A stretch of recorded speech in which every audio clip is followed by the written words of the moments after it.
करा आणि वातावरण खराब करण्याचं काम बंद करा असं आवर्जून त्यांना त्या निमित्ताने त्याला बजावलं होतं. पण मुळामध्ये ह्याचं घरच काड्या लावण्यावर अगर चालत असेल, शकुनी मामाच्या रोलच्या बाहेरच अगर हा यायला तयार नसेल, त्यांनी जे अपेक्षित असेल तेच केलं. पण अजून एक माहिती मला जी आमच्या कानावर जी आली आहे ती उद्धवजींनी संजय राजाराम राऊतांनी हिम्मत असेल तर नाही म्हणून सांगावं. जशी एका बाजूला लोकसभेची चर्चा झाली तशी तिथे विधानसभेची पण चर्चा झालेली आहे. लोकसभेमध्ये जसे समान जागा लढवायच्या तशा विधानसभेसाठी तिन्ही पक्षांनी 96 जागा लढवायच्या अशी चर्चा त्या बैठकीमध्ये, सिल्वर ओकच्या बैठकीमध्ये झाली. प्रत्येकाला समान जागा द्यायच्या. त्याच्यावर उद्धवजी नाराज पण झाले की नाही, मला हे मान्य नाही. आणि मग पुढच्या बैठकीमध्ये याच्यावर चर्चा करू बोलून ती बैठक संपवली. उद्धवजींना थोडं मी लक्षात आणून देईन, अगर विसरले असतील तर. भारतीय जनता पक्षाबरोबर 2019ला तुम्ही युती केली, 14ला युती झाली नाही पण 19ला युती केली. तेव्हा भारतीय जनता पक्षाने 164 लढले आणि तुम्ही 122 लढलेलात.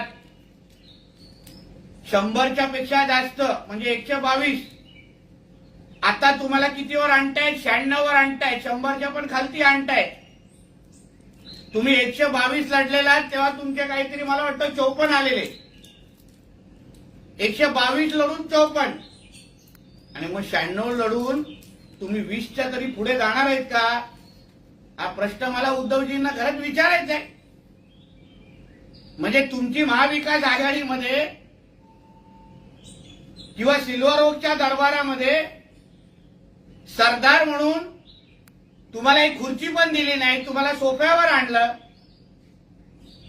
आणि राजकीय दृष्टिकोनातून पण जे 122 लढवणारे उद्धव ठाकरे आज 96 वर चर्चा करतायत, 96 वर चर्चा करतायत. आजच्या सामन्यामध्ये परत भारतीय जनता पक्षावर टीका केलेली आहे. भामटे आता ती जी काय त्या जो कोण व्यक्तीने आमच्या नड्डा साहेबांच्या नावाने फोन केले पीए म्हणून, त्यांच्यावर कारवाई होणार. मंत्रिपदाची ऑफर देण्यासाठी कारवाई होणार. त्याला काय कोण सोडण्याचं काय कारण नाही. आणि आमच्या नड्डा साहेबांचा या सगळ्या विषयाशी कुठेच संबंध, हे जग जाहीर आहे. पण तू आमच्या नेतृत्वावर तू टीका करताय तुम्ही सामन्यामधून. मग 2014 ते 19 मध्ये जे मंत्री झाले तेव्हाच्या सरकारमध्ये तुझ्या शिवसेनेच्या वतीने उद्धव ठाकरेंनी जे मंत्री केले, किंवा 2019 मध्ये महाविकास आघाडीमध्ये उद्धव ठाकरेंच्या कोट्यातून जे मंत्री झाले, जे काही अपक्षांना ह्यांनी मंत्री बनवलं, त्यांच्यासाठी किती मोजले, किती खोके मातोश्रीवर पोचवले गेले, याही बद्दल थोडी माहिती दिली पाहिजे. तुझा मालक काय मंत्रीपद काय निष्ठेवर देतो का? काय हा कार्यकर्ता चांगला काम आहे, निष्ठावान शिवसैनिक आहे, चला ह्याला मंत्री बनवा असा तुझा मालक करतो का? खोके पोचवल्याशिवाय उद्धव ठाकरेच्या आजूबाजूला एक कोणाला मंत्री बनवलं जातं का? आणि ते खोके मातोश्रीवर पोचतात, ते कर्जतच्या फार्म हाऊसवर पोचतात. याही बद्दलची थोडी माहिती दिली पाहिजे. कालपासून 2000 ची नोट बंद झाल्यानंतर कर्जतच्या फार्म हाऊस मध्ये जमिनीच्या खालती खोदून ठेवलेले खोक्यांचं नेमकं करायचं काय? त्या 2000 नोटांचं करायचं काय? याबद्दल फार मोठी चर्चा काल रात्री मातोश्रीवर झाली असं मी ऐकतोय. म्हणून स्वतःच्या मालकाच्या सवयी बघायच्या नाही. स्वतःचा मालक जिल्हा प्रमुख पद असेल कुठलंही पद पैशाच्या शिवाय देत नाही. मंत्रीपद पैशाच्या शिवाय देत नाही.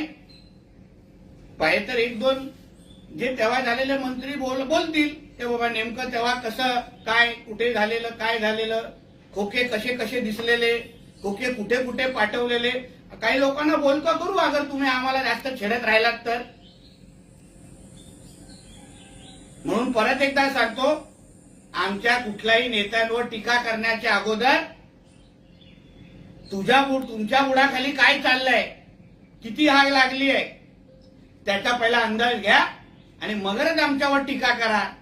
नाहीतर एवढे काही खोक्यांच्या कहाण्या बाहेर निघतील, नाहीतर कर्जतच्या फार्म हाऊस मध्ये एवढं काही खोदकाम करायला लागेल आणि एवढे काही खोके बाहेर निघतील, तुम्हाला महाराष्ट्रामध्ये फिरायला जागा राहणार नाही अशी परिस्थिती होऊन जाईल. धन्यवाद. संजय राऊत यांनी असंही म्हटलंय की नोटबंदीच्या विषयी काळा पैसा बाहेर येणार होता, परदेशातील काळा पैसा आणणार होते, ते काही झालंच नाही. दहशतवाद्यांचे कंबरडे मोडणार होते म्हणून त्यांनी सांगितलं. फक्त देशाच्या अर्थव्यवस्थेचा खेळखंडोबा केला. देशाच्या बाहेर त्याच्या मालकाचा जो पैसा नंदकिशोर चतुर्वेदीकडे ठेवलाय तो पैसा ते कधी आणणार हेही सदर संजय राजाराम राऊतनी सांगायचं आम्हाला. म्हणून तर त्या नंदकिशोर चतुर्वेदीला इथून पळायला लागलं ना, गायब व्हायला लागलं. तुझ्या मालकाचा मेवणा किती महिने जाऊन ऑस्ट्रेलियाला जाऊन थांबलेला घाबरून. म्हणून मोदी साहेबांच्या या नोटबंदीच्या कारवायानंतर मोठ्या प्रमाणामध्ये दहशतवाद्या कारवाया थांबलेल्या आहेत. त्याचं उत्तम उदाहरण आहे ना महाराष्ट्रामध्ये, देशामध्ये कुठे दहशतवाद्या कारवाया होत आहेत, कुठे फंडिंग होते हे घटना सांगावी आमचं सरकार आल्यानंतर. पहिले काँग्रेसच्या काळामध्ये टप्प्याटप्प्याने तिथे दहशतवादी हल्ले व्हायचे.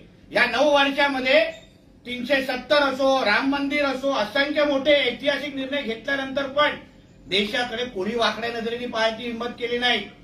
अंमली पदार्थांच्या संदर्भात जो पैसा अंमली पदार्थाच्या निमित्ताने देशभरामध्ये यायचा त्याच्यावर केवढा कंट्रोल आलेला आहे. म्हणून संजय राऊतला सांगेल, तुझ्या पहिला मालकाच्या काळ्या पैशाची चिंता कर आणि मग अन्य गोष्टीवर चर्चा कर. सुषमा अंधारे आणि जिल्हा प्रमुख यांच्यामध्ये काल झोंबाझोंबी पाहायला मिळाली. नाही, दुर्दैव असं वाटतं की एक निष्ठावान जिल्हा प्रमुखांनी खरं बोलला म्हणून त्याची हकालपट्टी केलेली आहे. ह्याचसाठी तर शिंदे साहेबांनी बंड केला, ह्याचसाठी तर राणे साहेबांनी बंड केला. हेच तर राजसाहेब वारंवार सांगत होते. या बडव्यांनी ह्या बडव्यांनी आजूबाजूला मातोश्रीला घेरल्या असल्यामुळे आज सांगा जो प्रामाणिक काम करणारा जिल्हा प्रमुख आज त्याची हकालपट्टी झाली आहे. पण हे सोफा आणि एसी साठी वसुली करणारे त्यांच्यावर कारवाई करायची हिंमत उद्धव ठाकरेंना नाहीये. कारण का कालच्या प्रेसमध्ये सगळी सांगितलं तसं मालक तसे कार्य करते. अंधारे ताईंचे गुण मातोश्रींबरोबर जुळत असल्यामुळे अंधारी ताईंवर कारवाई होणार नाही. पण एका प्रामाणिक निष्ठावान शिवसैनिकांनी खरं सांगितलं की माझे पद विकले जात आहेत, आमच्या कार्यकर्त्यांकडून पैसे, म्हणून त्याच्याही हकालपट्टी होते. हाच तो मुद्दा शिंदे साहेबांनी वरती केला आणि म्हणून तर ते आज शिवसेना म्हणून बाहेर उभी केली त्यांनी. आणि निष्ठावान शिवसैनिकांसाठी तर त्यांनी ती भूमिका घेतली. ती आज हेच तो होतं उद्धव ठाकरेंच्या अवतीभोवती. प्रामाणिक लोकांवर हकालपट्टी आणि सोफा आणि एसी साठी पैसे मागणाऱ्या लोकांना महाप्रबोधन यात्रा, हाच तो फरक आहे. कर्नाटक मुख्यमंत्री पदाच्या सोहळ्यासाठी उद्धव ठाकरे अनुपस्थित राहणार असल्याचं समजलं. तर जर मल्लिकार्जुन खरगे यांनी स्वतः उद्धव ठाकरेंना या सोहळ्याचं निमंत्रण दिलं होतं. महाविकास आघाडीचे सर्वच नेते या सोहळ्यासाठी उपस्थित राहणार आहे, मात्र उद्धव ठाकरे उपस्थित राहणार नाही. त्यामुळे महाविकास आघाडीमध्ये अनेक चर्चा. उद्धवजी ठाकरेंना 2000 नोट बंद होण्याची फार चिंता लागलेली आहे. ते काही दिवस तरी मातोश्रीच्या बाहेर येणार नाहीत. म्हणून तो उलट काल रात्री फार मोठी बैठक मातोश्रीवर घडली असे आम्ही ऐकतोय की बाबा हे जे काही 2000 नोटांचा जो काही निर्णय झालाय त्याच्यामुळे आमचे जे दिवसाचे आणि महिन्याचे जे खर्च बंद होणार आहेत त्याबद्दल नेमकं काय करायचं या चिंतेत असल्यामुळे उद्धवजी कदाचित त्या शपथविधीला जात नसतील. राष्ट्रवादीचे प्रवक्ते सूरज चव्हाण यांनी आपला एक फोटो ट्विट केलेला आहे. ते म्हटलंय, वरून कीर्तन आणि आतून तमाशा. मदरसा किंवा मस्जिदमध्ये आपण नतमस्तक होतानाचा एक फोटो आहे. तो नक्की आहे ना. एक लक्षात घ्या, सर्व धर्म समभाव हे जे हे ते म्हणणारे लोक आहेत ना, आम्ही सबका साथ सबका विकासवाले आहोत. आम्ही काय सगळ्या मुसलमानांच्या विरोधात नाही आहोत, पण जे आमच्या देशाच्या विरुद्ध कायदा करतात, कारवाया करतात, देश विरोधी जिहादी कारवाया करतात, त्या मुसलमानांच्या विरोधात आम्ही भूमिका घेणार आहोत आणि आम्ही भूमिका घेतलेलीच आहे. आमचे मोहन भागवत साहेबांपासून आमचे जे पी नड्डा साहेबांपासून आम्ही सगळे कार्यकर्ते सबका साथ सबका विकास करणारे आहोत. आम्ही कुठे बोलतोय की सगळे मुसलमान वाईट आहेत. तुम्ही जसं हिंदूंबद्दल विचार ठेवता ना, आम्ही तसं मुसलमान समाजाबद्दल नाही ठेवत. सूरज चव्हाण जो कोण तो आहे पदाधिकारी, मी त्याला ओळखत पण नाही, त्याला विचार बाबा, तुला तुझ्या मालकाला की तुझ्या जो राष्ट्रवादीमध्ये सगळ्याच हिंदूंना परवानगी आहे का? मी जसं जाऊन तिथे जाऊन दर्ग्यामध्ये जाऊ शकतो, तसं तू छातीतान करून मंदिरात जाऊन उभा राहू शकतोस काय? राष्ट्रवादीमध्ये परवानगी आहे का तुला? त्या दुसऱ्या दिवशी अकलपट्टी होऊन जाईल तुझी. त्र्यंबकेश्वरला हुसेन दलवाई यांनी बाहेर पत्रकार परिषद घेतली आणि काल अजितदादांनी म्हटलंय की 100 वर्षाची ही परंपरा आहे दर्ग्यावर चादर, आणि समर्थन केलं त्या गोष्टी. दर्ग्यावर चादर आहे याचं मी अजितदादांचं ऐकलं. काय बोलतो? समर्थन केलंय, म्हणजे 100 वर्षाची परंपरा आहे असं अजितदादा म्हणतात. कसली परंपरा? जी त्या दिवशी त्र्यंबकेश्वरला चादर. तुमचा प्रश्न चुकीचा आहे. त्यांनी त्या उरुसचं समर्थन केलं असं मी ऐकलेलं आहे, पण तिकडचे जे काय महंत आहेत आणि त्यांचं म्हणणं आहे अशी कुठलीही प्रथा नाही. मला वाटतं की महंतांना आपल्यापेक्षा जास्त अभ्यास आहे, धर्म आपल्यापेक्षा जास्त कळतो, म्हणून उगाच दुसऱ्या लोकांनी तोंड घालण्यापेक्षा महंत जे तिकडले बोलतात, जे तिकडचे आपले साधू संत बोलतात ते सत्य आहे. अगर अशी कुठली अगर प्रथा नसेल आणि चादर चढवण्याची ती मुळच प्रथा नव्हती, एक लक्षात घ्या. धूपचा तो वेगळा विषय आहे, पण चादर चढवण्याची ती मुळीच प्रथा. तिथे तर लिहिलेलं आहे हिंदू सोडून दुसऱ्या कोणाला परवानगी नाही, तर मग कशाला तिथे जायचं? म्हणून वारंवार सांगतोय ना, हीच घटना अगर हाजी अली किंवा माहीम दर्गाला झालं असती तर अशा काही सूचना मिळाल्या असत्या का आम्हाला?